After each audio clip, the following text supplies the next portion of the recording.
Hello, and welcome back to A Mental Break. I'm your host, Taylor Simpson, and on today's episode, I have the lovely, the talented, the beautiful Tiffany Williams. What's up, Tiff? Nothing much, just chilling, catching up, with the homie. Yeah. It's so good to see you again. It's Yeah, been a minute.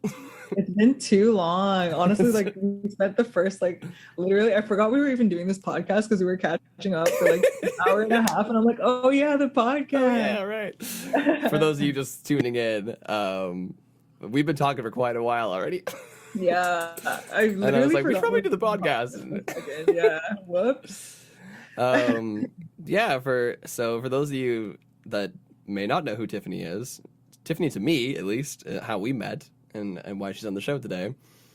We met, I want to say, ooh, over a year ago, Has it only been? I feel like I've known you maybe for 2 years so ago. long.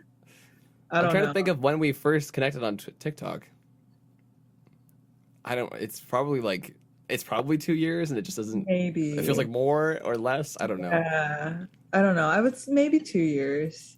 Okay, so we'll say tentatively 2 years ago, Yeah. Actually, I don't know. Time is like so like warped. It's like hard dude. to. I know we Yeah. lost 2 years of our lives too, so like it just doesn't count anymore. So like I don't know. We met Yeah. an undetermined amount of time ago. Feels like we've known each other for a very long time, but That's the best kind of friendship you could ask for, right? yeah, agreed. Um, so yeah, Tiffany reached out to me on TikTok, oddly enough, And I was like, and this man has a beautiful voice. We need oh, to stop it, collaborate. stop it. But yeah, she approached me with this, project she was doing with her producing because Tiffany's a producer. And an engineer and an artist herself. She's an all you can be person. She's an all in one total package. She's a kick ass badass girl. uh, But yeah, she reached out to me because she was doing this thing where she's trying to create a portfolio of her work, and she wanted to showcase that she could do more than one genre. And mhm. so I don't know how you stumbled upon me or whatever on TikTok, but I literally typed in, I was like, indie folk artist, independent, Toronto. TikTok's like crazy. I love it. Like it's so easy to scope out algorithm, man. people. And then like your page came up and I was like, whoa, his voice is so nice. And like I think we had like one mutual on Insta and I was like, okay, that's my way in. Like, cause usually also if you message random people and it's like totally random, they don't usually respond. Right. And I was just like, hey, you have like a really nice voice. I'm trying to build my portfolio. I need a folk artist. And like luckily enough, you were down. Yeah, absolutely. I was like, oh, cool, that's awesome. Yeah. And I Yeah. wasn't really doing it at the time either, like, cause well, I mean, none of us were. It was the It was middle of like the fucking pandemic. mid-pandemic. Yeah, it was like Yeah. mid-pandemic, so like all of us were just kind of like da da da, like Yeah. It was either like depressed and like eating and nonstop and like sleeping or like being fucking productive. yeah, exactly. Yeah. But yeah, so that's she reached out to me, and we worked together on a song. It's called "Where Did It Go." It's out now everywhere on Spotify, Apple So Music. well, like during this. I don't care. Yeah. Yeah. But yeah, it was a really fun experience to get to work with Tiff as a producer and collabing with her on this song. It was kind of just like spontaneous and fun and something that Hmm. I'd never done before personally, like working remotely as an artist. I usually always work people in person, so it was my first time stepping out of my comfort zone and emailing fucking wave files back and forth and doing Zoom chats like we're doing right now, like Yeah. It was pretty easy though with us. I feel like we got it done in like a month. yeah, it was pretty Um, seamless. Yeah, I think we were both very like into it too. So it was like, oh my gosh, I came up with this idea. Okay, how about cello here? And like, okay, what about this guitar line? And like, it was just like very, very collaborative. So like, I feel Yeah. like because we were both very into it, it was like easy to get the song done. Because I've worked with artists before that are like, okay, like whatever you think, or like, oh, like blah blah blah blah. And I feel like because we were both like, oh, like this is cool and this is cool. Okay, maybe not this. And like, it was just easy to get the song fully done and like not very long. Yeah, it was. I agree with you, Tiff. It was very fluid. Like it was Mhm. very like collaborative, like you said. It was Yeah. like I heard this, and I was like, "Oh, Tiff, listen to this," and you were like, "Oh, that's so Yeah. cool. But Listen to this," and I was like, "Oh, sick!" yeah, And then like it was a lot of totally. bouncing ideas back and forth, and like we were just both Totally. very passionate about creating this cool song, right? So Yeah. And like also like not afraid to be like, okay, I like this and I don't like this. Cause like Yeah. the times when it was like, okay, Tiff, you put this pad like way too loud. Like I think it can be softened. And I'm like, oh my God, like yeah, it sounds so much better now. So Yeah. it's kind of like a lot of like good back and forth that made the whole process really easy. Yeah, it was understanding each other as artists, I think, or as producers. Because I Mm-hmm. produced a few things too, so I guess it helped coming from a production back point as well. Like, I'm not just the artist that doesn't know what the fuck they're doing. Exactly. And I felt like it was more like of a co-production than like me just producing the song, like compared to other projects I've done for that kind of portfolio stuff, where it's kind of like a lot of artists are like, I don't know, like you just make the Yeah, track which and is I'll sing on fine, it, but which is like it's totally fine. Different strokes for different folks. But I mhm. found working with you because you have like a production background, it was very collaborative, Yes, it was. which I was was nice. able to like demonstrate things or like record things and send them to you, and like everything was Yeah. up to status quo, or whatever. Like, so it was like Yeah. And there's no that I was second also guessing. exactly. And I was also shook with how fast we were done too. Cause usually because like I usually take the reins with that stuff. It's like kind of like a lot of like, okay, what do you think about this? And it's like, okay, what do you mean by that? But you were like, okay, here's like my full guitar take. And it's like perfectly to the click track. And I'm like, this is You're like, yeah. beautiful. I'm like, this is amazing. It's just funny time wise. I'm sure we could talk about this forever, and I do want to get into the mental health stuff because I know that Yeah, we're on of course. a tight Yes. schedule for this Yeah, we episode, which is just keep fine. going on tangents. Yeah, okay. But this is what happens when Tiff and I start talking. We get into tangents. The But first time I we met, do agree though. Like, sorry, yeah. yeah, no, I just wanted to add, like, yeah, it was just a really cool experience, and I'm really happy how the song turned out, and Mhm. it was really cool getting to work with you. And then from there, you know, like we kept in touch through Instagram and all that social media stuff, TikTok, whatever, Mhm. and yeah, we just like, you know, we're in each other's lives, social media Mhm. wise, right? Which is cool. Mhm. And then I finally got to meet you in person, and you left. But the cool thing is, even when we met in person, it was the same thing. I think we talked for like 4 hours or something, and it was Yeah, like it's all the same. yeah, it was. I guess it's weird because like internet in the internet age, like if you have an internet friend, you meet them in person, might be different. You might not. It's just that awkwardness, I suppose, of going from like seeing you on a screen to like then seeing you in person. And like, are you the Yeah, same as you are on screen as you are in person? Like that kind of thing. totally. It just depends on the people, I think. I think so too. Yeah. But when you had asked me to like come to your goodbye party, I was like, oh, first of all, that's very sweet because we've never met in person before, and like you were moving to Vancouver, Mhm. um, and you know we had done a song together, which I think kind of most people don't really get to share that kind of intimate moment, like building a piece of art together, Yeah, you know, which kind totally. of makes that awkward tension really go away because like we've already worked together like that. Yeah, exactly. And thank God you came because you met Kevin. So like it Well, all. I know. Yeah, I mean, I would have been happy without that, obviously, but like it's just an extra yeah, cherry on top. totally. Yeah, like just Um, it was a good time. but yeah, it was cool to like get to meet you in person, and you're just as lovely in person as you are on the internet. You too. Literally, you too. Oh, thank you. But yeah, so we hit it off. You know, we were talking for hours at that little cafe for your goodbye party. Everyone had left, and it was just you and I talking. Just talking about randomness. It was fun. It was so fun. It was cool. It was cool. So Yeah. it was just nice getting to know you, and then like I wish you farewell, and you went out to Vancouver, and now you're Vancouver now, and And then you're here we gonna come are. visit. We're Yep. still friends. I'm gonna come visit you soon. So like it blossoms from there. But Mhm. long-winded story short, that's Tiffany. That's how I know Tiffany, and I'm Yeah. so happy and glad that she's on the show today. Me too. I'm But yeah, here. Tiffany, is there anything I missed out that people need to know about you, or did I Nope. cover most of it? You summed it up beautifully. All right, cool. So yeah, Tiffany's a producer, an artist. She makes music, and it's beautiful and awesome. Thanks, Tay. You're welcome.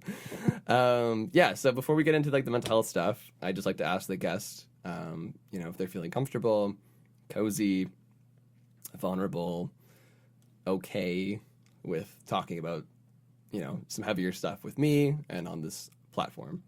Yes, I'm comfortable. I'm ready to go. Awesome.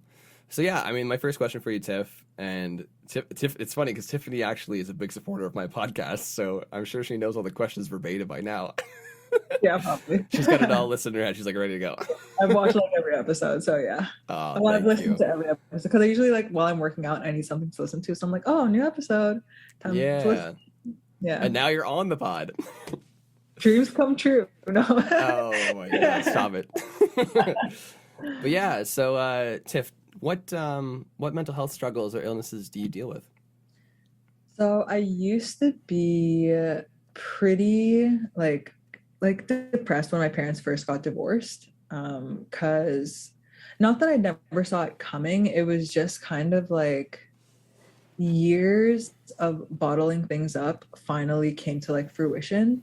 Mm, Um, because I've talked to my mom about this before, but like I have like a younger sister, and I found my mom would burden me a lot with like the marriage and kind of like, I can't believe your dad did this. And it was just like a lot of baggage for like someone who's just a teenager. right. And when my parents finally did get divorced, I kind of felt like I had to choose between my mom and my dad. Oh And God. it was a lot. And like I went to therapy for it. I got like a psychiatrist, and even the psychiatrist at the time was like, yeah, like your mom definitely should not have unloaded everything onto like one kid, because like you're just a kid and like that is your dad too. And it's like hard to hear that and still want to have a relationship with your dad. Of course. So when they got divorced, like I did kind of pick a side, because I was like, oh, like my dad's done all these horrible things to my mom, and I only knew one side of the story. And like in retrospect, that wasn't fair because I didn't know my dad's side. I was only being fed like one side of the story. Right. So I didn't talk to my dad for a while, and my psychiatrist for a long time was like, like maybe you should try reaching out to him, because like so many like messed up things happened to my father too. Like his mom passed away that year, his Oh brother wow. passed away that year. Jeez.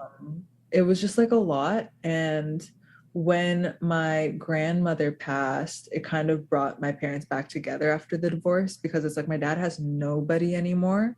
Yeah. um and we went the day, oh, it's so fucked, but like pretty much my dad walked in on, okay, I don't even know where to start, but like, Wherever you okay, feel I'll like. start. I'll start with my uncle passing. Sure. um so my dad actually walked in on my uncle like dead, because he like knocked on my uncle's door, because usually they like go on weekly walks together, and my dad texted my uncle and was like, hey, like do you want to go on a walk together, and he didn't get a response. Right. And then 2 days later he was like, hey, why aren't you like responding to my text, and like calling, and like no responses. So we went to my uncle's house, knocked on the door, no response, but he had a key. He opened up the door and saw my uncle like on the bed, just like sprawled out, and like there was like blood coming down his nose, and like apparently his body had already been decaying for like a couple days, so there were like flies around the body, and it was like really traumatizing for my dad. And like the first person my dad called was me, Wow. and I didn't even know like how to react, because like that's like not even being there, that's traumatizing. But like Yeah. he called me and he was like, Tiff, your uncle Cedric's dead. And I was like, what? And he's like, I think I need to call 911. And I was like, what? And then I'm like, are you okay? He's like, I have to go, and then hung up.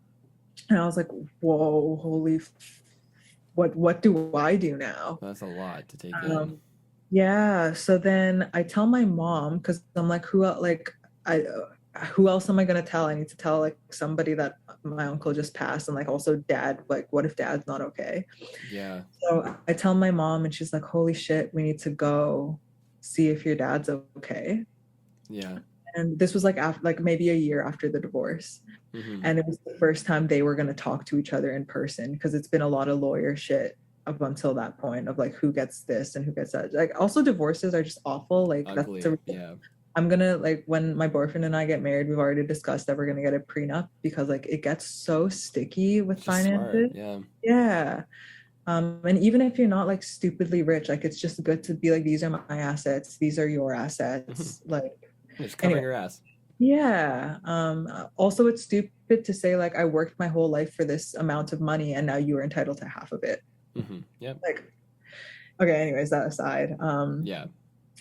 Uh where was I? They well, Did my you mom know was like what happened to your uncle? Like, was it like a a heart attack. okay?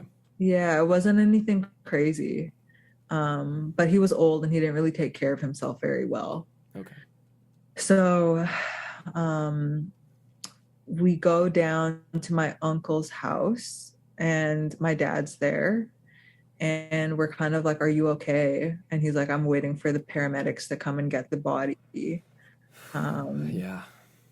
and we just kind of all stood there in silence, and that was the first time my parents kind of talked, which was just my mom being like, are you okay? And he was pretty much like no, not really. No, my um, brother's dead. yeah. So after that was when I started talking to my dad again, because that was the first time I saw him in like a very, very long time. Um, and it was good. Like reconnecting with him was great because I felt like that whole time I was missing something. Because like, not that I was like best friends with my dad, but I was definitely like the closest to him out of everybody, Right.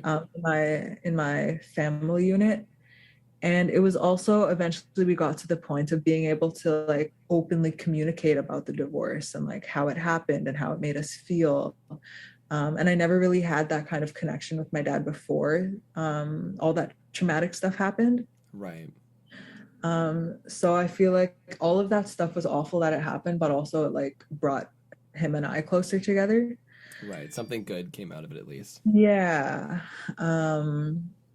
And yeah, not that my parents right after that were good, but it gave them like a chance to kind of like uh, reconnect and also discuss on their end the marriage and like what went wrong and kind of transparency into like why it wasn't a good marriage and everything. Right. um and eventually like my mental health started getting better, I think, after I started including my dad more into my life because I didn't feel like there was like a big hole. um Right. and yeah, other than that, like that time in my life being really dark, um I would say the only other mental health that I've dealt with is probably like anxiety. Yeah. um, and for me that was probably worse in my first year of university just because I was not passing a couple of courses, Right. and like school is just like stressful. Like I It don't can know, be for sure. yeah, the whole school system is kind of fucked. I don't really like agree with it. Like the whole testing thing. It's like that does I feel like I did 4 years and graduated with a commerce degree and like I couldn't even tell you what I learned. Right. Like it's just like the whole system is definitely flawed. Yes, I agree with you 100% on that one. Yeah. Um yeah. During school I was pretty anxious just about grades and like I wouldn't sleep and like I would overthink and yeah, it just wasn't my university experience was very stress inducing and like anxiety ridden. And like in high school I had a bit of social anxiety, but it wasn't like intense. It would just be like I had a hard time socializing in like big groups of people Right. as a teenager. But it wasn't like debilitating where I'm like I can never leave my house. It was just like I would prefer to stay home and be antisocial than be going out to parties and being social. Right. um yeah, I think those are my two main things that I dealt with. Depression, anxiety are the big two. The big Yeah. 1-2 punch, man. Yeah, for Seems sure. to be a common thread in a lot of my guests on the show. Hmm. And like it just goes to show you that like it's everyone faces it in a different way, right? And Yeah, depression and definitely. anxiety are like two of the major ones that Hmm. keep popping up on the show and keep popping up in the world, man. Like it's just open your eyes, people. It's everywhere. Everyone deals with this Yeah. shit, man. Like it's and it comes in different forms and like brought on by different things, like Tiffany just said, like with your parents' divorce and the passing of your uncle and your grandma and like all that other stuff and Hmm. anxiety when you're in school and like having to stressfully deal with stressful things. Yeah, It, functioning is a lot, like just living, it existing. manifests in different ways, and like if you don't have a proper outlet to deal with it, like it just festers. It's so true. And I right? think like exactly what you're saying, it's like you need outlets and you kind of need strategies to combat, because just saying like, oh, tomorrow's going to be a better day, like that does not work. Like the Not amount all the of, time. yeah, it's very difficult without a strategy, I found. Like I've been Hmm. to like cognitive group behavior therapy and like different kinds of like sessions and stuff for when I was like really not in a good place. And like one of the things they said was that having a routine is like a really good thing to build, because like as humans, we enjoy repetitive things to a degree. And like Yep. when you have a habit, it makes you feel like you're in control of your life. Yeah, like you have a sense of purpose almost. Yeah, yeah. It's almost like also a familiar feeling. Like if you wake up and it's like, okay, first I brush my teeth, then I do like a morning mantra of like, I love myself. I'm grateful for like whatever. I'm like blah blah blah. Then it's like, okay, then I have a cup of water and then I go on like a 10-minute walk. It doesn't have to be like a huge thing, but it's like if you just do something consistently every day, it just feels like, okay, I'm ready to start my day now. Yeah, kind of like a ritual almost. A Hmm. positive ritual to start off your day. Yeah, yeah, exactly. Absolutely. I found doing like a little morning routine thing helps a lot. Well, let's backpedal a little bit because that's one of my questions later on in the show. Okay. Okay. Um, my next question after all of that Mhm. would have been, have you ever been diagnosed with any of these things you talked about, with depression or anxiety? Um, And if you haven't, would you yeah. want to?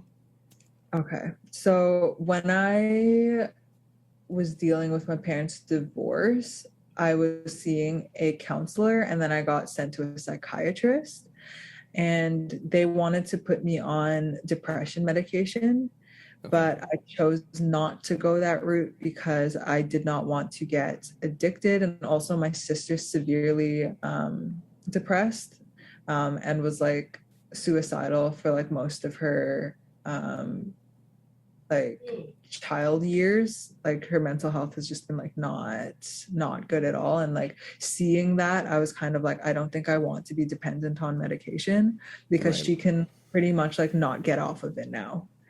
Yeah. um and I just felt like it was a bad time in my life, and I didn't feel like I was going to be depressed forever. I was like, I feel like this is just going to be a phase of like not feeling okay. Hmm. um, so I guess I got diagnosed with depression because they wanted to put me on medication for it. I Yeah, was I would say never, so. yeah, I was never diagnosed with anxiety because I never really talked about that with my psychiatrist or counselor. I kind of just like internalized it. I see. Um, and what was the second question again? Would I want to be diagnosed? Yeah, like if you haven't been formally diagnosed with the two, like would you? I guess obviously you were diagnosed with depression, so that's obvious. But Yeah. would you ever seek a diagnosis for maybe your anxiety, or Uh, maybe a re-diagnosis for your depression if you still battle with it now?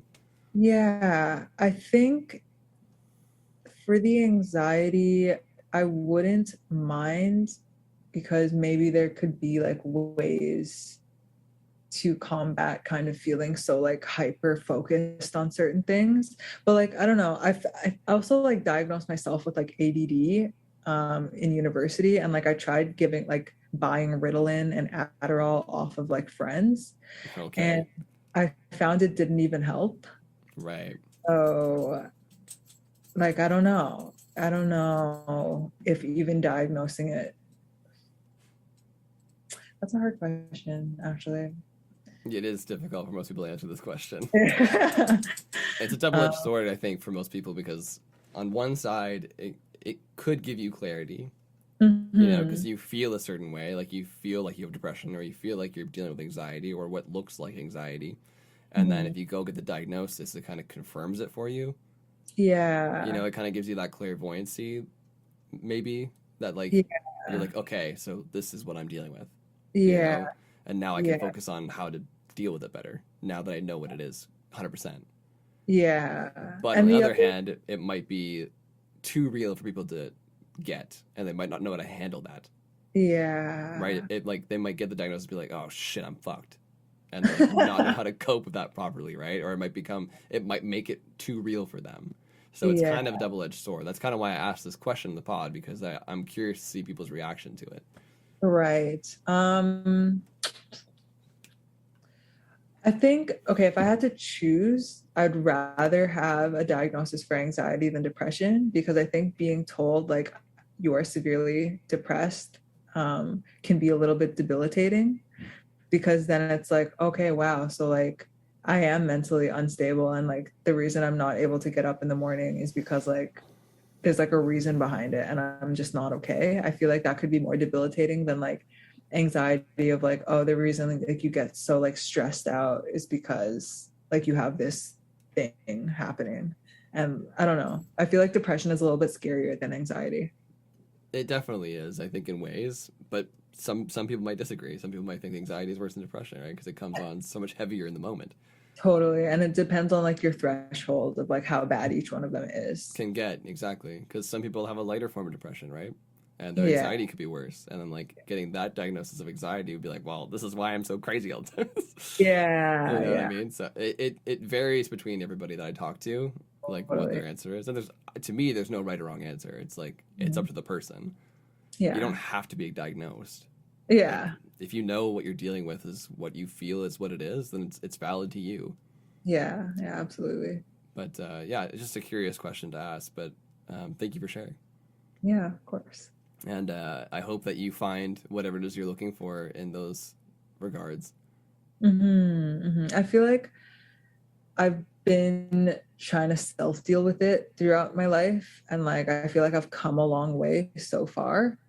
There's definitely still a lot of learning to do, but um, it's definitely not as like debilitating as it was probably like years ago. Well, kudos to you, man. Thanks. It's good for battling on your own. Mhm. Not a lot of people can do that, right? And I don't suggest people do that, honestly. Like, I feel like if you need the help, do not be scared to ask for help because it's there. Yeah, It's available absolutely. to you. Even if it's not in the form of a psychiatrist or a counselor, like, lean on a friend, lean on a family member, lean on somebody that understands you the best. Like, you're never Yeah. alone.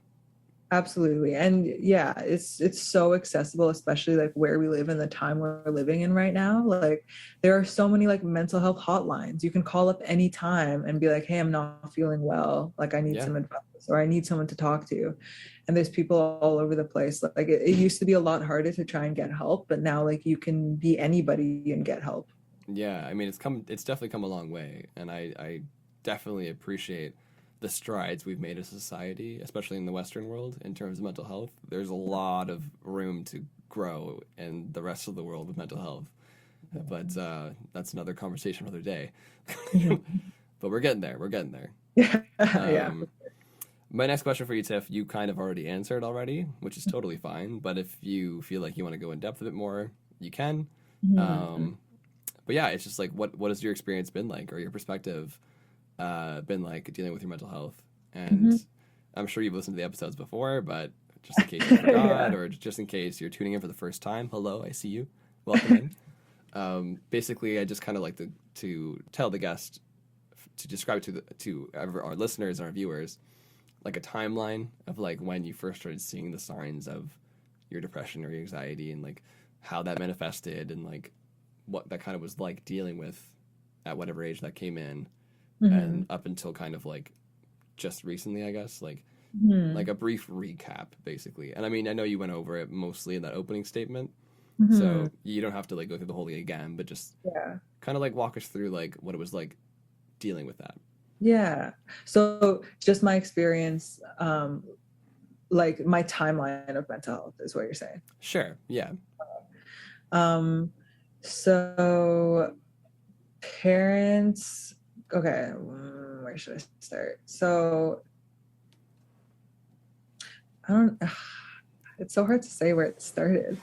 It's Um, tough, right? And people don't yeah, do a deep dive like this, but this is what the show's about. yeah. And like I have watched so many episodes, but it's like when it's like yourself, it's like, okay, whoa, I need to like think about this. Okay. I felt like I was pretty damn mentally stable in high school compared to like a lot of people I know. Like I was pretty good. I don't know if I was just blissfully unaware of the world or like what, but Hmm. my teenage years were very like I remember them very fondly. Like I don't think there was anything that really bothered me or brought me down. Like I was cruising through high school. It was probably not until I started university that I started being like, okay, whoa, like there's pressure of the world to like be successful and like graduate university, um, not let my parents down, get a good job, be financially stable, just like pressure. Like I never really took that in until I started university when I was like 18. Right. And I had this like, I don't know, like this desire to just like be a straight A student. Like I didn't want to do university unless I was on the dean's honors list. And like I went to extremes of, like I mentioned before, like buying Adderall and Ritalin and things off like people so that I could like focus. Right. And it was like awful because even though I was doing all these things and not sleeping and like studying my butt off, I was still like not getting the grades that I wanted. Right. Um, and I found that to be very like anxiety inducing and stressful. And it got to the point where I was like, I can't even do university here. I need to like switch schools. Whoa. So that's when I switched from U of T to Ryerson University. Right. And then when I started going to Ryerson, I became like a massive stoner. And like Oh. I thought that was gonna like make my grades get worse, but it actually helped me so much because it like reduced stress a lot. Like for me, studying high was like a game changer, Wow. which is like so weird. And like nobody, I don't know anybody else that's like, I'm so functioning when I'm like so high functioning when I'm high, but I'm definitely a high functioning stoner. High Like, functioning. yeah. Yeah. That's funny. Um, Sorry. That's and interesting. That's interesting. That. yeah, so weird. But yeah, my grades shot up and then I was meeting all of my kind of like life goals once I switched schools and everything was good. And I probably had like 2 years of being like pretty good mentally. And then my parents got divorced pretty soon after I moved schools. Okay. And leading up to the divorce, like it was already really bad between my parents and they weren't talking and they were fighting a lot and just a lot Yeah. of bad and unspoken, really bad communication. Mm-hmm. Um, and finally, after 2 years ish of like all of that, they got divorced and really, really, really messy divorce. Yeah. Like, not how adults should deal with problems. Um, and that was a very sad time in my life because I didn't want to have to choose between parents, but I felt like I did. Right. And my dad, it's so much, but like pretty much I was trying to have a relationship with my dad, but I felt like my dad was using me for information to get about my mom. Oh. And I was kind of being used as a pawn for like a year. And my mom was also feeding me information to be like, don't talk to your dad. And I was caught in the middle and being naive. And it was a really, really bad time. Yeah, that's Uh, so unfair for someone of your age too, like to go through that. yeah. You know, and Yeah. like it's so I don't want to step out of line here, but just so childish of your parents to do something like that to you as their Yeah. child, Yeah. to put Like you in the middle of that. it's so mind boggling because I would never, like, when I'm ready to have kids, I would never make them like when Andrew and I have kids, I would never make it about like you have to choose your dad or you have to choose me. It's like Yeah. once you decide to have kids, like that is your partner, whether or not you divorce, like that's still Yeah. their dad. And my experience with that was like was not that at all. It was like it doesn't matter that that's your dad. That's like a horrible person. Yeah, it was And robbed from you of having yeah, any choice. yeah. And then Yeah. same thing with my mom. My dad would be like, she's an awful human being and she did XYZ to me. And you know, and it was just like a lot to be in the middle of like, how am I supposed to choose? I hate them both. Yeah. Um, No, for like sure. um And you think that's kind of where the depression came from?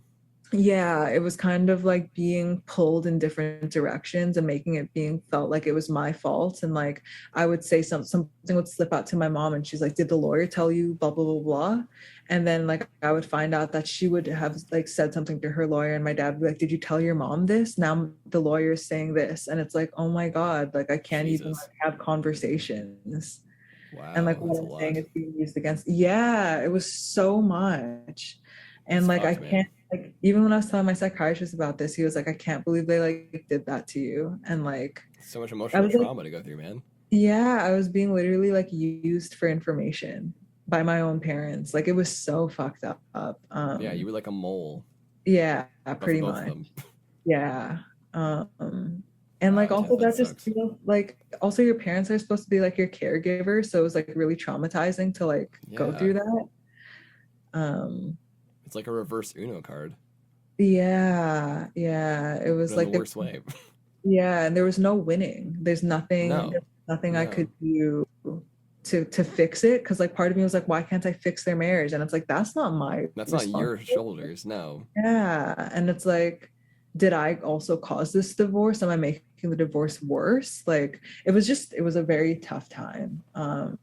And that in combination with then my grades started slipping again at school because I was stressed out at home. And then Well, and like that's where the anxiety comes from too, obviously. yeah, and that was the reason I switched schools. And then it's like, okay, now I'm depressed at home and now school's giving me anxiety again. Yeah, Uh, it was just a lot all at once. yeah. And I didn't know how to deal. And I became like one of those people that like was crying like 4 times a day. And I didn't want to get out of bed. I like cut off all my friends for a bit and just wouldn't talk to anybody. Um, Right. You just I needed your wouldn't, space. yeah. And like I wasn't showing up for classes. I wasn't doing music. I wasn't doing like anything for a bit because I didn't even want to function. Right. Um, and then yeah, I ended up in the hospital because I was having like an anxiety attack and it was really Whoa. bad one time. And Jeez. that's when I got hooked up with the psychiatrist I have right now. Right. Because they're like, this is like worse than we thought it was. And I was in the hospital like maybe twice before because of like different like anxiety attack type things where it's like uncontrollable, but that one time was like really really bad. Yeah. They hooked me up with somebody at Markham Stouffville Hospital, and Mm-hmm. then I got enrolled in cognitive group behavior therapy to kind of deal with that during that time, Right. which is cool because I got to meet a lot of other like young adults slash teens going through a lot of like traumatic stuff themselves.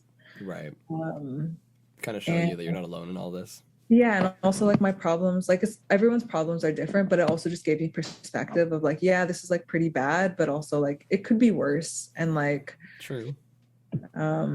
it was just nice connecting with other people my own age, kind of like going through just like a weird time in their life. Sure. Um, Someone that can ultimately like somewhat relate to you. yeah, even if the problems are like drastically different, it's just like someone that can kind of relate to like the feelings a little bit. Sure. um, Yeah. and yeah, I learned a lot about coping, especially with like the group behavior therapy. And then the psychiatrist was just a lot of like hands-on kind of like specific to me and like how I should kind of like look at things and view things. And I also started getting into like Audible and like reading a lot. And I found like reading self-help books really helped as well. That's great. And that kind of helped me on my journey of like trying to figure out how to deal by myself. But yeah, and like now I think I'm in a pretty decent place. I feel like I'm a pretty decently functioning human being again. That's what we strive to be. Yeah. We'll hold that uh, thought because I do want to get into this a bit more. yeah. Um, but my next segment is where we get really deep into it. Okay. If you're okay, obviously, like you don't have to Yeah. go any deeper than you have to, but Sure. it's called the Real Reels. Mm-hmm. And I told my viewers in the last episode I'm not going to explain it again because I've explained it in every single episode of this podcast. Yeah. So if you know what it is by now, go back and watch other ones. That's when I explain it. But Tiff, Yeah. you know what the Real Reels are. I really only have one question in the Real Reels, Yeah. and it's just, what are some of the hardest moments you've had to face? with your mental health?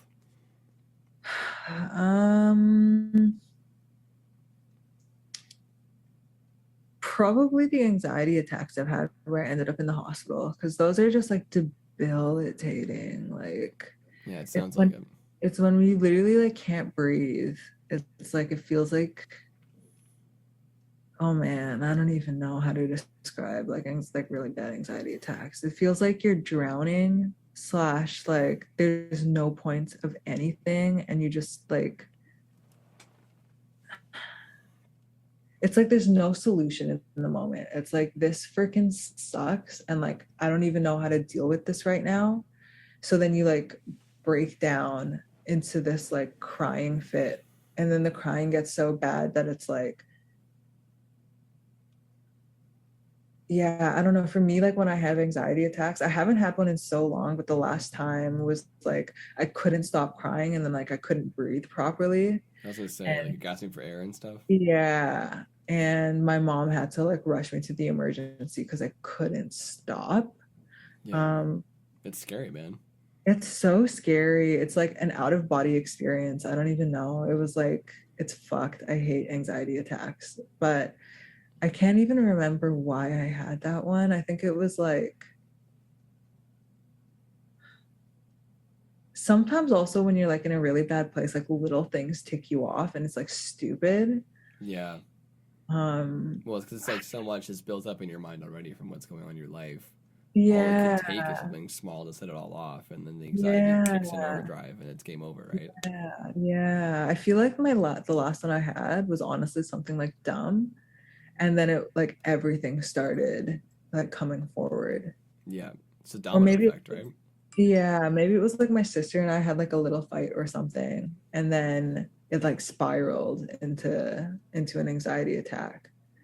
But yeah, my hardest times were definitely just like feeling like I'm out of control and there's no solution to what's happening. Right. Those are some dark moments, man.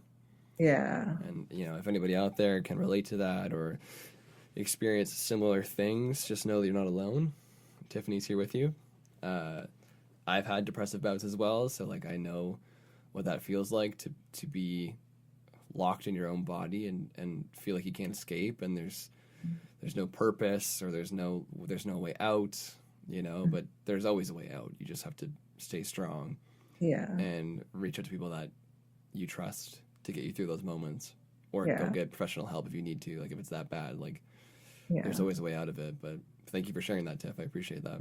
Yeah, of course. Let's move into the brighter section. Okay. Thank you for sharing the dark ones. We have to go through the dark to see the light, right? So Of course. Yes. this is called the rainbow segment. Mm-hmm. Welcome to the rainbow segment. Ooh, rainbows.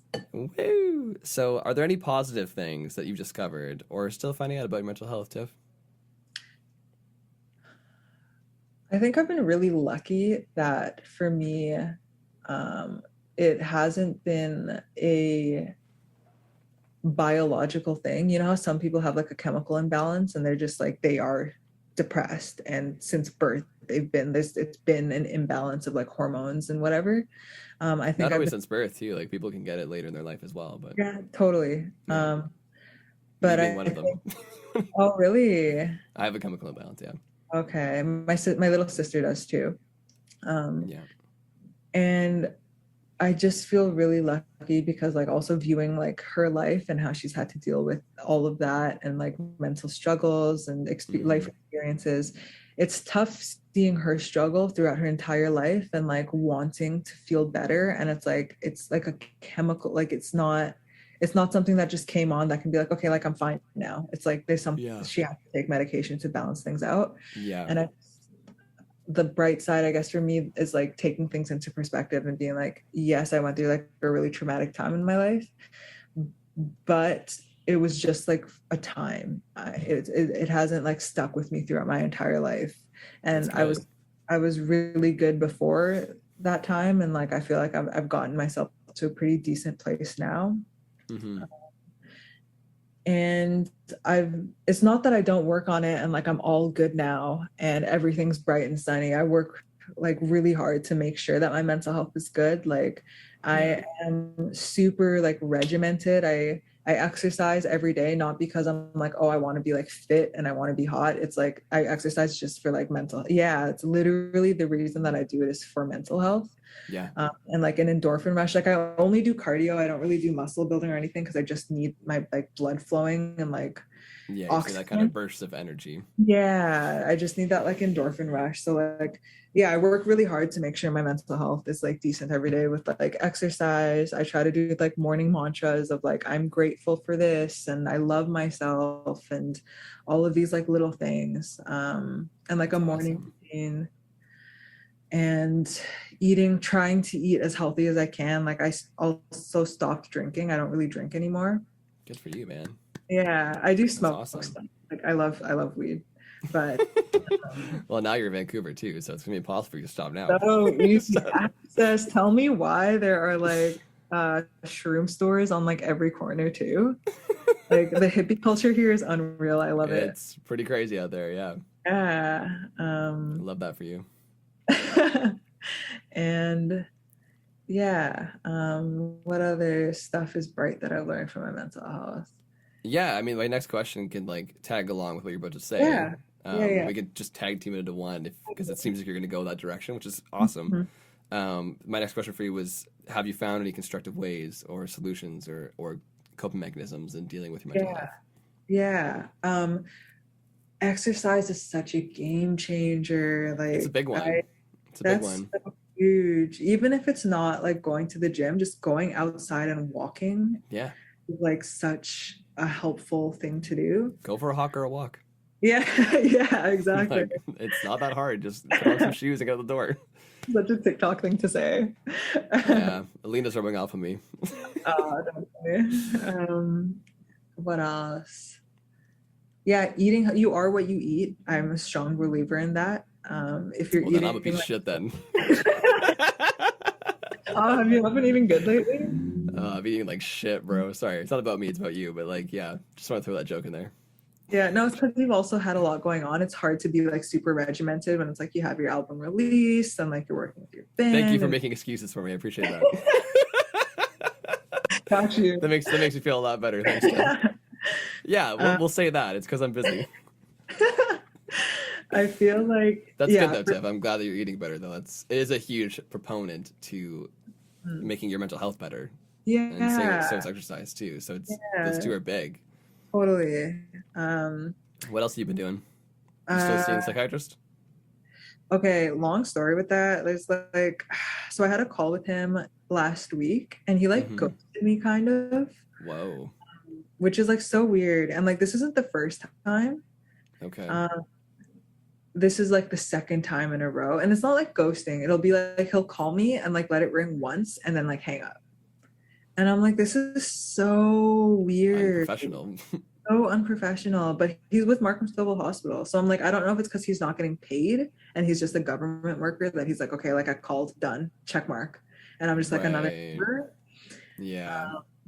Which is what I'm suspecting because I've had him for like a year and a half now. And also I feel like he knows that I'm getting better. So I think he's also like, oh, she doesn't need my help. Like I don't need to like spend Which is hours. not fair to make that assumption, but Yeah. And also like some parts of this move have been stressful and there have been things that I've like kept like wrote down .chat and also like to talk about with him. yeah. And it's like annoying because I'm like, it's not like I don't have problems. It's like, yes, I'm learning how to deal with them better, but also there are things that I would like to talk to somebody about. Of course. So I think I'm gonna like shop around for a new try to switch. It's probably a good idea. Just someone that kind of understands where I'm at now, even though like he's like literally known everything from like the worst to like the best. But yeah, I need someone that's going to be reliable. So like it's annoying to like plan for a call and be like, I was like excited to like talk about those things and like get some clarity. But yeah, for sure. Yeah, definitely like talking to people helps a lot. I don't really like talking to friends and family about it because I feel like I don't know. I feel like it's too connected and like it's like so personal. And I prefer talking to someone on the outside about my problems to get like a fresh perspective. Well, I'm very appreciative of you coming on the show and talking about it. That must be a big step for you. It sounds like if you just said that. So yeah, I don't like nobody really knows what happens in my personal. I'm usually just like happy Tiff. Like it's just like chills, like good But vibes. that's And not like, always the true real Tiff, though, yeah. right? And but I also like like not having people really know every little That's tidbit. okay. That's it's up Yeah. to you, right? If you feel Yeah. more comfortable like that, then it's your life. You share it with who you want to share it with. Yeah. And like people know like broad stroke big things that are happening if they are like not great. Like when my parents got divorced, like like I've told lots of friends that, but they don't know like details of Right. like I don't know. It's just I prefer it's like less complicated when I tell like a counselor or a psychiatrist or about my problems because it's like they can also give me advice not too connected to the situation. Yeah, I mean that's their job, right? Like Yeah.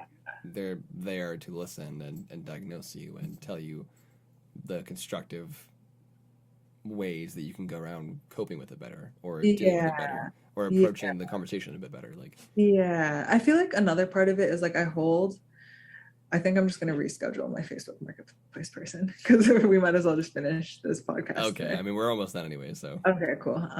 I feel like also with telling friends and family, personally, I've hold people I care about's opinions really highly. So if they were to give me advice that I didn't agree with, I feel like that would be super. I'd be like distraught if like I was like, oh my god, this traumatic thing happened, and then like a friend were like, oh, then you should do this, and it's like, oh, but I don't want to do that, or like, oh, I don't think that's like the right answer. Like it'll tear me apart because I like really value the people around me's opinions. So like I feel like that's another reason I don't really talk about things because I don't want to cause controversy in like my own head. I So see. weird. Interesting. It's like you're almost too trustworthy of the people that you surround yourself with, which is Yeah. you're supposed to be, obviously, but like you take it personally if you don't believe in what they're saying. Yeah, which is like not a great thing, but I know that I do that. So that's why I kind of usually avoid just in general talking about like really deep things. You're creating your own vicious cycle, it sounds like, Yeah, kind of. if I were to be so bold as to say. Yeah, a little It, bit. it Yeah. sounds like you're creating the problem by not talking about your problem. Therefore, Yeah. it cycles back to you, and you'll never get that help because you're scared to do it because you're afraid that you're not going to agree with the help that's given to you. You're not wrong. Yeah. You know, Yeah. I don't have a PhD or anything. I'm just Yeah, just analyzing. Yeah, just you're not. analyzing. You know, Yeah.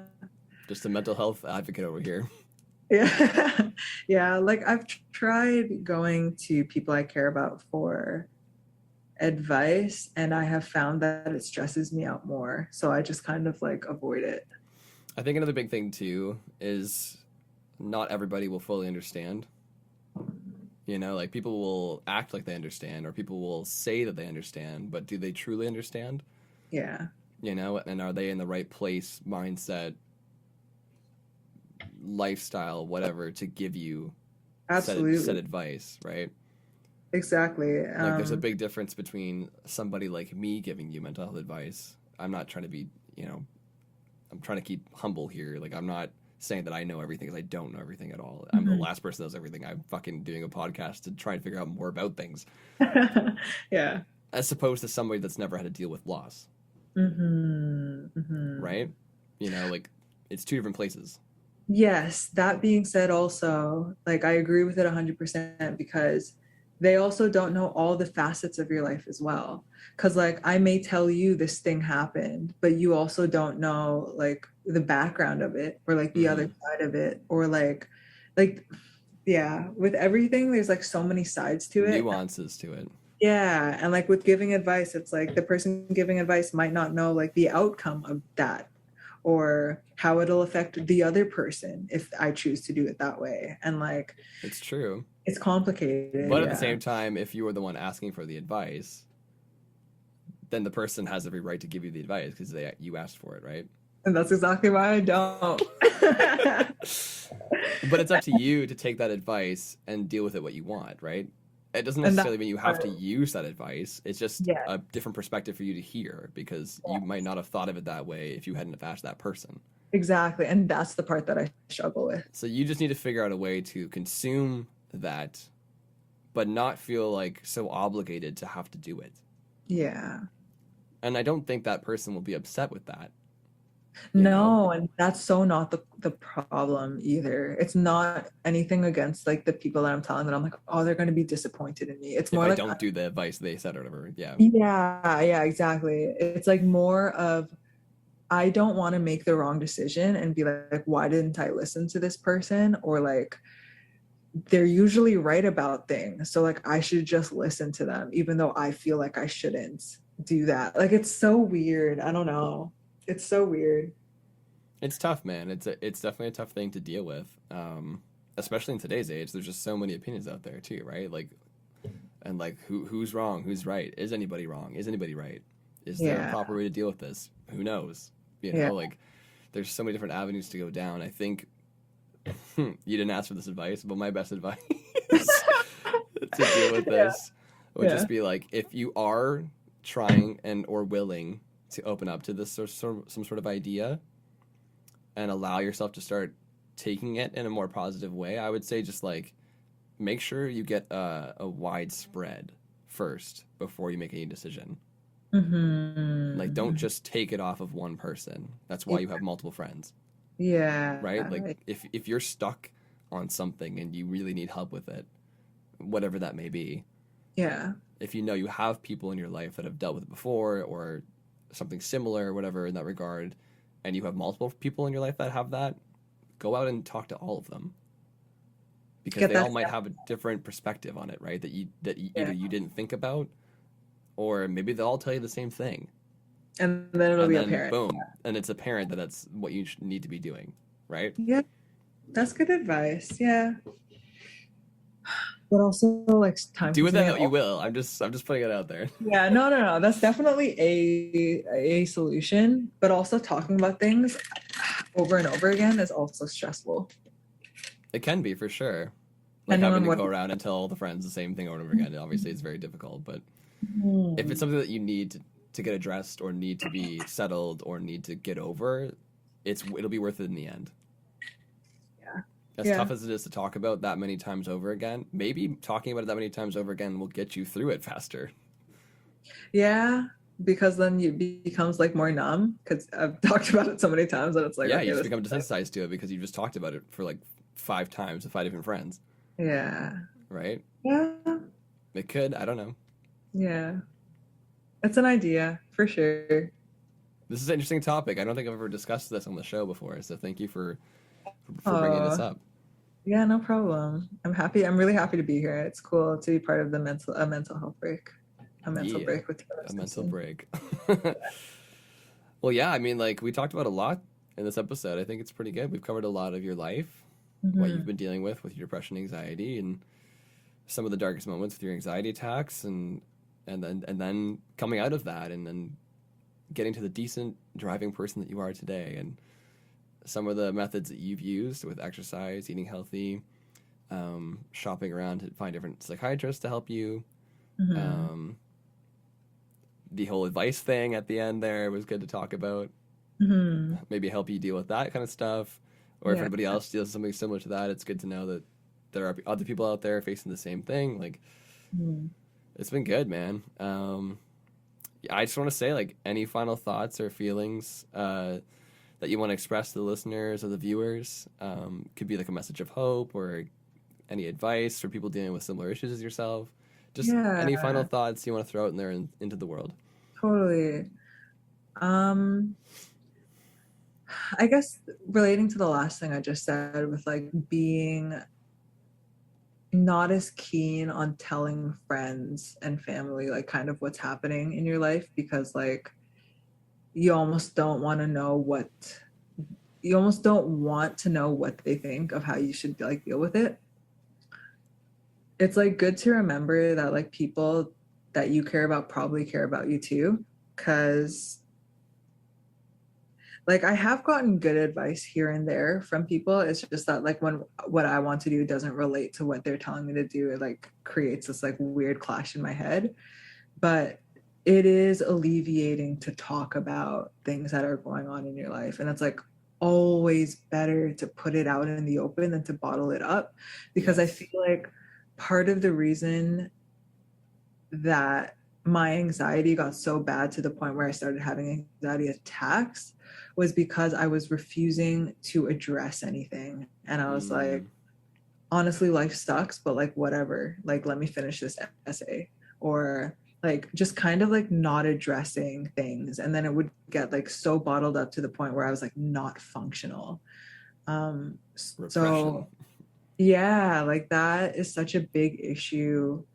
And I know mental health is like such a big thing now, and everyone's like, oh, like talk about it. There's like help available.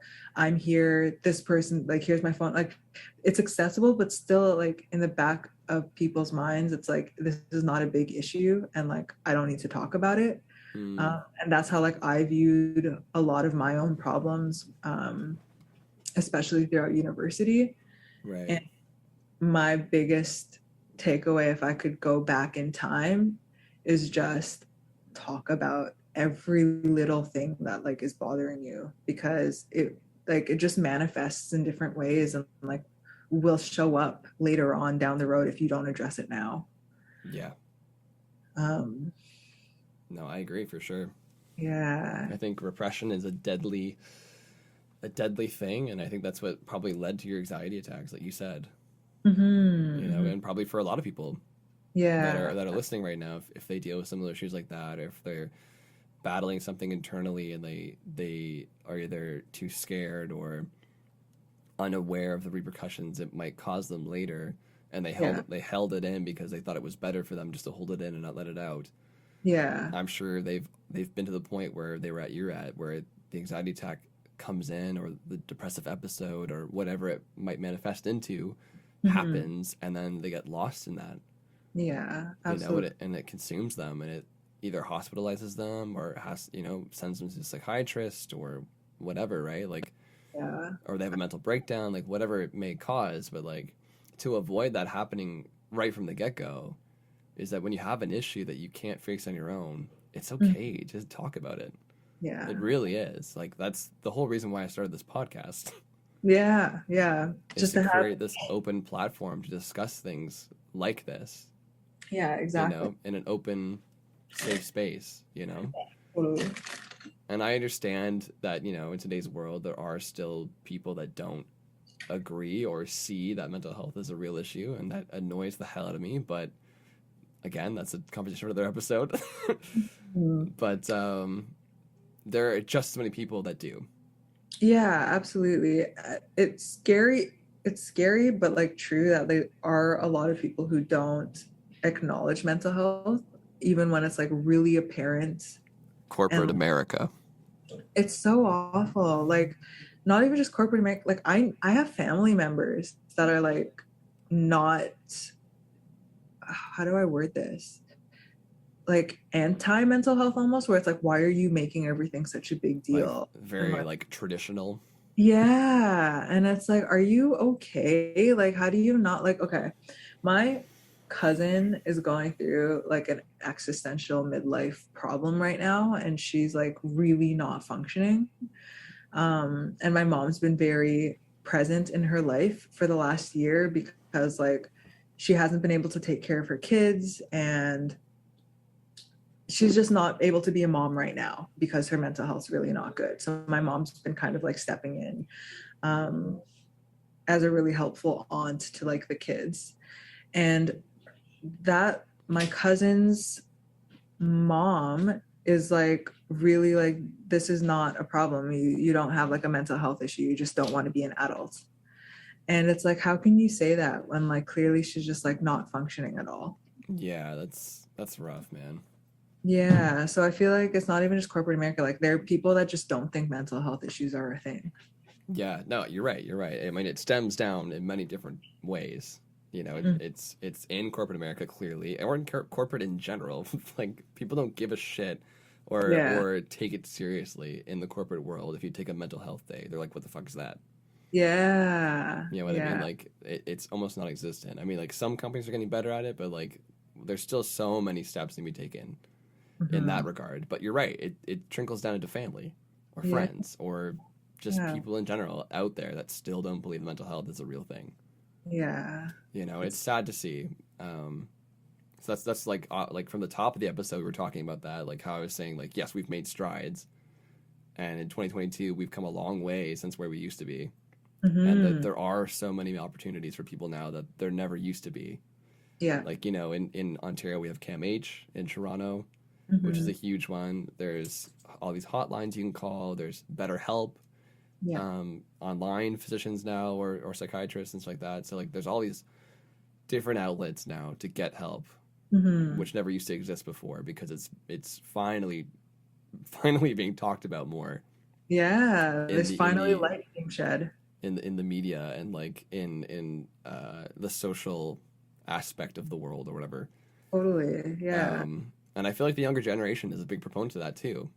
I feel like especially after this pandemic, like that's a whole other thing, but like I think it's more prevalent now than it ever has been.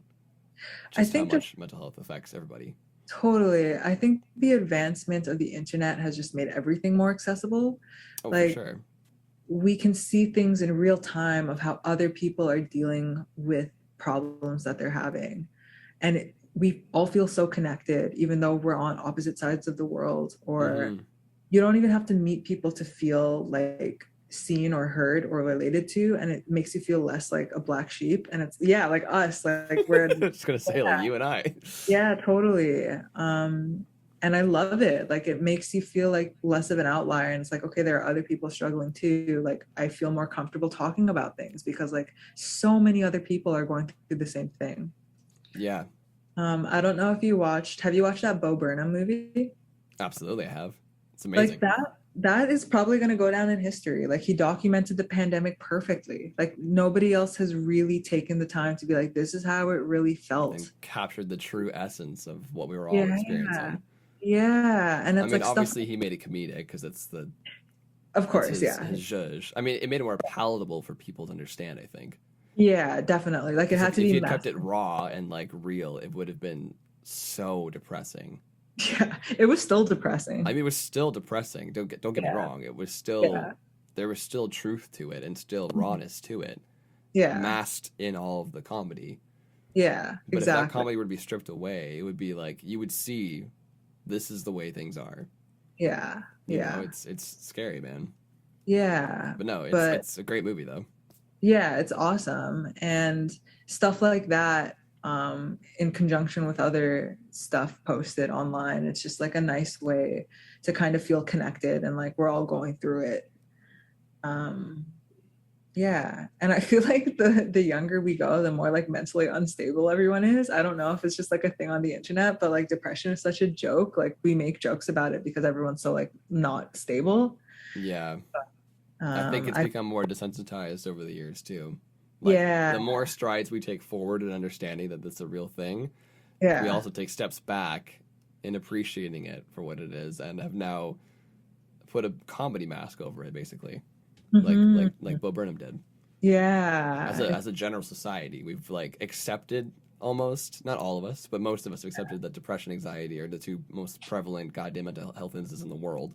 Yeah. I feel like it's a coping mechanism almost. Oh, it for sure is. For a lot Yeah. of people, probably to make jokes about it. Yeah. Are you going now? Oh, okay, bye. Oh, he's gonna go to Facebook Market, the Bye, marketplace. Andrew. Oh, okay, okay. I love you. Bye. Love you. Bye. I'm gonna leave this part in because I think it's funny. Yeah, what were we saying about oh yeah, coping mechanism. Yeah, it's like We're getting deep into this. yeah, We're almost after the pie, but if you're not going, then we're getting deep into it now. So like I'm gonna chill. Um that's great though. I wanted to talk to you more about this because I wanted to get your insight on it, and mhm. I just enjoy doing this podcast to get other people's perspective on mental health stuff because I think it's really important to talk about. Absolutely. And like you're just like easy to talk to. So I feel like no matter what the topic, it's like I can probably talk for a long time. Oh well, thank you. That's very sweet of you to say. Yeah, no problem. Yeah. What are there any more questions or I mean, we got through it all, unless you want to revisit some, okay. but like that's all I have for you today. Unless Yeah. there's anything else you want to address on the podcast in accordance to mental health, or Mm, I think also another thing that has really helped me is like I kind of mildly breeze over this, but like books. Okay. Do you read Audible or like do you like are you into I feel like I've had no. I'm the worst reader in the Okay. world. Yeah, usually me Do you want to know too. what the last book I read was? What? Tuesdays with Maury. Oh my And it was goodness. like grade 11. Yeah, I was gonna say it's high school. That Um, was the literally, I'm pretty sure that was the last book I read fully, at least. yeah, for me, like it's hard for me to have a tangible book in front of me and focus on it because for me, I'll like read a page and be like, okay, I'm in Snoozeville. Like I cannot focus. Really, it's funny because I actually need to have the book in front of me. If I Really? have the Audible shit, I just tune out. I would What? have to have the physical. I'm such a physical person. You know, Yeah, like I buy vinyl yeah. because I love having the physical thing. Like Also, streaming vinyl. is fine, everything, but Yeah, vinyl sounds like though. oh, It's it's like I so get. good. Yeah, like I totally We can get get into this too. This whole podcast could take a whole turn. a whole music turn. Oh man, but yeah, Um, I'm just such a physical person though when it comes to that kind of stuff, and like I would need to have it in front of me. I think yeah, there's just yeah. something about, and that's that fresh smell of a book too. Oh, sometimes I stink. Well, it's true, depending on the book, but Yeah, it depends. usually the book smells okay. But Yeah, then it again, I depends haven't on smelt the a book in fucking 10 years. So yeah, yeah.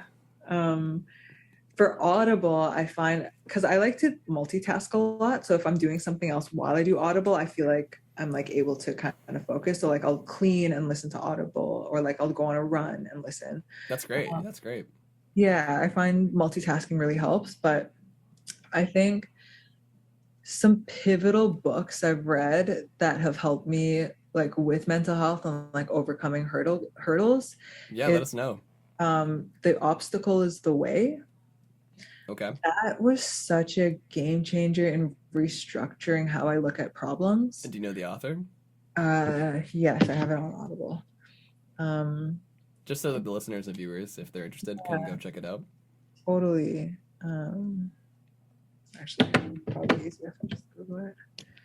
But it pretty much like My friend Caleb was just talking about a book that I wanted to mention on the show as well, and I can't remember what it was called. Fuck. what was it about? It was about mental health as well, and Okay, I was just on his podcast last week, cool. and we were talking about music and stuff because he has a music podcast, Oh, okay. and he was like, in preparation for your episode, Taylor, I read this mental health book because he was on my podcast, so we just Mm, traded podcasts basically, that's and very cool. yeah, so when I was on his, he was like, "Oh yeah, like there's this like mental health book that I think you would love and that you should talk about on the show." And I'm like, "Oh, awesome." And now I can't remember the name of the book. And I don't even have it written down anywhere. I should have written it down, but Yeah. Well, if you go hopefully check you're out We Should Jam Sometime is the name of the podcast. We Should okay. Jam Sometime. Go to Taylor Simpson episode. You can hear it there if you're interested in the book. So I highly recommend it from Caleb. This one is by Ryan Holiday. Ryan Holiday, okay. And it's The Um, Obstacle is the Way. yeah, The Obstacle is the Way. Cool. You guys heard it. Go check it out. Yeah, it's so good. But pretty much the title is like self-explanatory. It's like restructuring how you look at problems and like looking at them as like a way to like achieve things and like even if something bad happens, figuring out a way to restructure it so you can like move forward. Right. Um, and then also the only other book that has really like completely spun my life 180 is The Subtle Art of Not Giving a Fuck by Mark Manson. Oh, I actually know that book. Oh, have you read it? Haven't read it, but I know Okay. what it is though, and I've heard people talk about it before to me. You've got it. If you're gonna get back into reading, That's the one I start with. I think you should start with this one. Okay. It's like really, especially because you're doing a lot of life changes now. Like you just released your album. Now you're doing like you're really starting to get the ball rolling with like your life in general. Yeah, yeah. I read the book, same thing when I quit my job and started doing producing full time was like when I read this book. Congratulations, by the way. That's huge. Thank you. For anyone that didn't know. It's been so wild also just like not having a stable income and being like, oh, I have to like somehow get like a couple songs done this month if I want to pay rent. But also like it's exciting. It's like I literally wake up in the morning and I'm excited to like work. Like it's That's such amazing. a cool feeling. If any of you want to make songs, I'm looking at you guys, the viewers or listeners, Yeah. hit up Tiffany, bro. Please, yeah. I'm She'll like make your dream open come true. yeah, like I read that book when Yeah, I was, subtle art not giving a fuck. Interesting. I'll text it to you so you don't forget. Please, please do. But it's just pretty much about not giving a fuck. It's like if you want to do something, like stop saying no to yourself. Just freaking do it. Nice. I like that. Yeah, it's just like at a certain point in your life, I think it's just good to read that book. And it helped me because I was like having a lot of internal battles of like, who am I? Like, what do I want to do? And like, it was also at a time when I was also not mentally good. And I'm like, should I be pursuing something this unstable if I'm not like good myself? Yeah. But sometimes you just got to go for it and like you figure it out as you go. And I don't think I was necessarily ready when I like quit everything and I was like, I'm going to do this 100%. But like, you have to figure it out. You got to ride the waves, man. Yeah, You that's got to just ride like the waves and just hope that your mental health keeps up with you. yeah, yeah. Yeah. That's awesome. Thank you for the recommendations. I'm sure the listeners and viewers will really appreciate that. Yeah, of course. I know I do. Yeah. That's awesome, though. All right, Tiff. Well, I think that's a good place to end the episode, unless you have anything else you want to cover. Every time you ask me that, I'm like, oh, end this. Please, I don't cap these episodes, right? Like these, I have episodes that are like 2 hours long, 3 hours. Like it doesn't matter. Like, yeah, I'm trying to think of this. I'm a massive mental health advocate. Like that's why I do what I do with the show. Mm-hmm. And so like the more I can talk about it, the better, honestly. So, and if people want to listen, that's great. So. Yeah, it's also cool just listening to the podcast and hearing everyone's different perspectives on things. Yeah, for sure. I remember one time I texted you and I was like, whoa, that episode was so good. I never thought about this like that. It was something about like getting prescribed medication or something. I think that was Nicole's episode. I believe you messaged me. Yeah, I remember one of them. I was like, oh, this was such a cool perspective. And I never thought about it like that. But just the podcast itself is cool. Hearing people their things. It's a huge honor for me because like I get to have an insight on people's lives that they might not often share with other people. Yeah. I'm honored and humbled to be a part of that and for them to be so open and see the vision that I have in this podcast and agree with it and want to help me get this out there further, totally. And like they come on and they tell their story and their perspective on things like you said, Tiff, and like I just get so many different experiences from it and I learn so much because there's a lot of people that have come on that have mental health illnesses that I don't deal with. Yeah, like bipolar or PTSD or ADHD or you run the gambit, right? Like people have different things, and so I get to hear what it's like to have something I've never dealt with.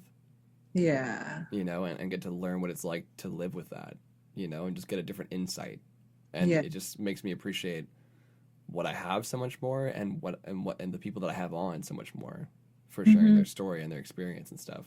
And it just opens my eyes to mental health even further, and now I know how to deal with situations better if someone has a certain thing or a certain trigger or whatever, or whatever. Like it just makes me more aware, Yeah, and like also just like how to communicate with people with those things better. For sure, and I hope that spreads not just for me, but to the people watching and the people listening as well, right?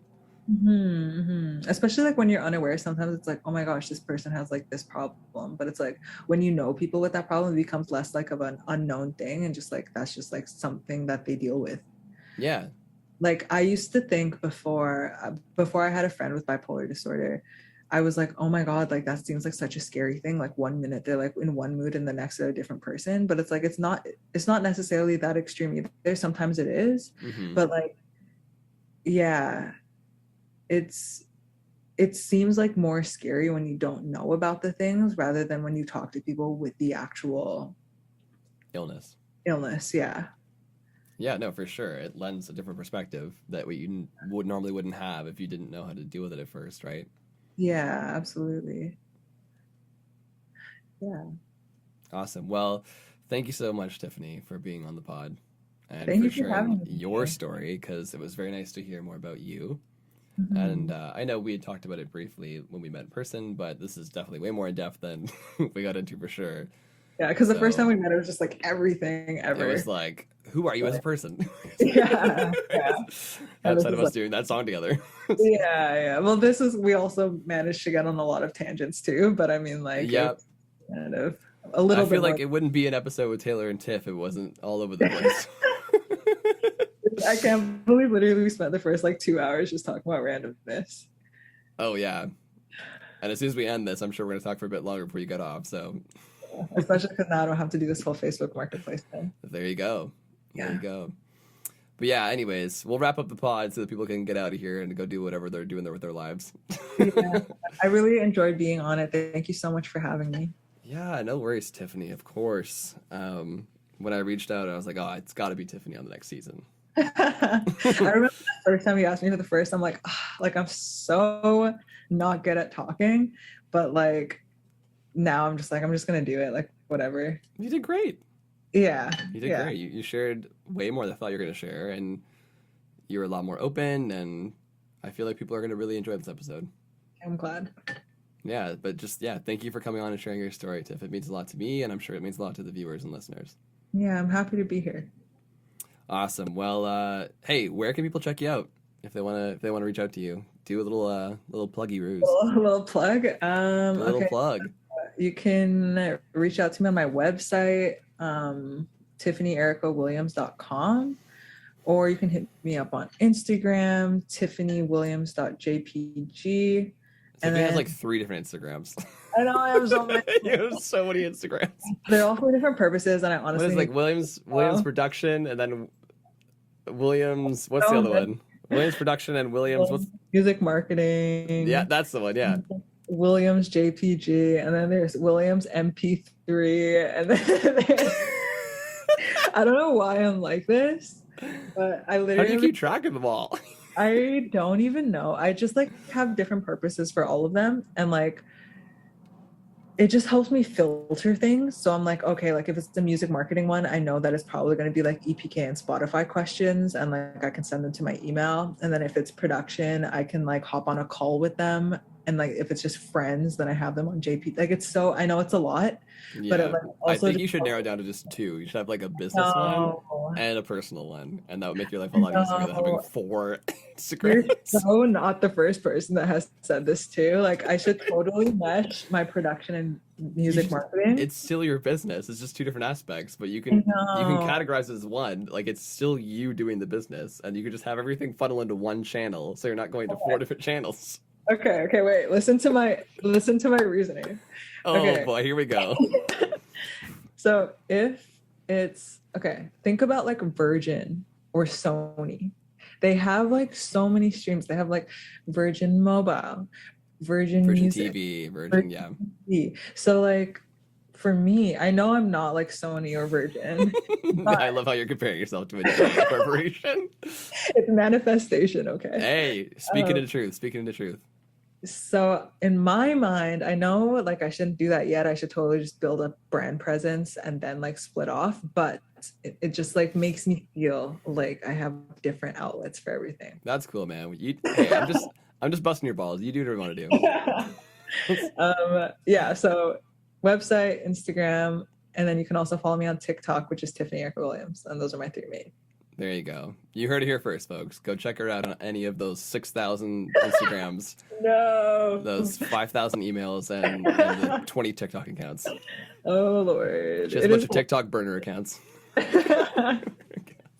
Gotta get those comments up, you know?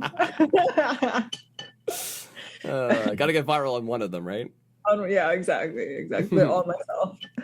Oh man. But yeah, no, seriously, I will vouch for Tiffany right now and say that she's a wonderful producer, a wonderful marketing, and she did my EPK as well. Yeah, So, oh my God, I did do that. Yeah. yeah, we worked together on that too. So if you ever want an EPK done, an electronic press kit for those that don't know what that is, which is for artists and stuff to get gigs and all that kind of stuff. Tiffany makes those as well. So if you ever need help with that, or production stuff, or songwriting, or any of that kind of stuff, hit her up. Or if you just want to be friends with Tiff, I mean, like she's a great person. So. Oh, thanks. Hey. And if anyone of my Vancouver friends is listening, hit her up, man. She's in Vancouver right now, so Please let's all be do. friends, and then I'll go over there in June and we'll party it up. Yeah. All the mutuals together. I love that. Oh, can you drink in public in Vancouver? I mean, the hobos do it. That's true. So I mean, like, that's a yes to me. Yeah, I think that's a yeah. I just heard someone say the other day that like you could maybe it's like certain parks you can drink in. Oh. Like I think Vancouver has a weird loosey goosey law where it's like certain parks you can drink in openly. I don't know. I could be getting false information, but that's I think that was what was told to me. Okay. I don't know actually. And I was like, okay, so what you're saying is Tiffany and I and Lena and other friends in Vancouver are going to go on the beach and get absolutely obliterated. Yeah, I I feel like like this idea. it's pretty chill. Like I don't know. Or so Tiffany's going to smoke weed because Tiffany doesn't drink anymore. Yeah, I probably that's why I probably don't know. It's just not relevant to me. Yes. But while you all drink, I'll be there with my bond. Yes, you'll be taking fat rips and we'll be drinking and then it'll be a good time. Exactly. I love that. All Well, I the cannot wait. Yeah, I cannot wait to. The beaches here seem lovely. Have you been to Pacific Spirit Park? I don't think I have. Okay. Oh wow. So I know. haven't. No one's gonna understand that why we're reacting like this because Yeah, it wasn't right. rolling yet. But Right. Well, it was just funny because we were talking about. I'll just recap it if you are going to keep sure, this part of the podcast. I keep everything in. So Oh, okay. Is that I've been living in Vancouver for 5 months and Taylor's visited and he has visited a billion more places than I have seen, which is like embarrassing for how much of a her. it was really funny because I was like Tiffany just said, she's been there for 5 months, and I was only there for a month, like in 2017. Yeah. And I'd seen a lot while I was there. Yeah. And so I was so excited to talk to Tiffany about all these places. And I was like, Tiffany, you've been to this, you've been to this. And she hasn't been to any of them. And I was like, oh, And then we were joking about how you're going to have to show me around when you get here. the places where you live, I'll show up and then I'll take you around. Oh, ridiculous. It's going to be That's better funny. by the time you come here, I promise. I will What's that? step up. It's going to be better by the time you come here. I'm going to step Okay. up to Yeah. leave my house. Well, leave something for me to show you then, because it'll be Yeah. funny at that point, right? Yeah. I'll be like, all right, and this is this, and now I'm back to Toronto now, bye. Oh my god. Oh, that's Pacific great. Spirit Park is a place I will take you to if you haven't been. It's like a really nice beach. Absolutely. And we could probably turn Hey, I up hope there. if we time it right, we can do, I know they have that like folk festival on Jericho Beach sometimes. That'd be really cool if it worked out that way. That'd be sick. Yeah, we can hit up that festival. Because I remember the last time I went in 2017 for the month, it just so happened that in that month they had that folk festival on the beach. And I was there, and I was like, this is fucking sick. Yeah. And that year, Bare Naked Ladies were headlining. They're everywhere. Oh my goodness. Yeah, it was cool, man. Yeah. So that was a great experience, and I'd love to do it again. Yeah, I'd be so down. I'll check that out to see the timing. Hopefully it's in June. If it's in June, and like if it works out in the weeks that we're going to be there, that'd be awesome. Yeah, for sure. I'm sure there's going to be a lot to do either way. Yeah, we'll have a great time. Yeah, it's going to be a good time. All right. Well, the people don't need to hear the rest of this. This is just you and I gushing over what's going to happen. Okay. Everyone's like, I wish I was there. All right. Well, thank you again, Tiffany. Please go check her out. She's awesome. Thank you for being on the show today. I really appreciate you.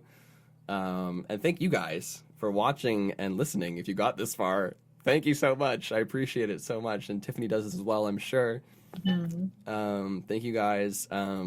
Please go follow and comment and leave a review or whatever you need to do on these platforms nowadays. I don't know. I can't keep up with all the platform things. do things if you really like this podcast and want to help support me. It's on Spotify, Apple Podcasts, all that stuff. Tiffany, go ahead. You have your stuff on TikTok? This podcast on TikTok? You should totally. I don't. Why not? I feel like I should. You so should. It's just one more thing that I have to worry about. I'm just like, I know. I'm not like you, Tiffany. I don't have 4 burner Instagram accounts. I don't have. It's just their roast Tiffany's social media game today. I promise I'm sweet to Tiffany. I promise. I'm just poking fun. But yeah, no, that's a good idea though, Tiffany. And honestly, if I had an extra pair of hands to help me run that TikTok, I totally would. But Yeah. I have enough on my plate right now, but you can follow us on Instagram. We have an Instagram at Mental Break Podcast on Instagram. If you want to go follow us there, I post clips and stuff and updates on the podcast whenever a new episode comes out. That's all usually that sort of stuff. Updated. There you go. So there's Instagram. You can email us at mentalbreakpodcast.com or at gmail.com, sorry, I should say. You can check me out on Instagram if you want to at Taylor Simpson Music. And Tiffany told you all hers, so go over to Tiffany and check her out.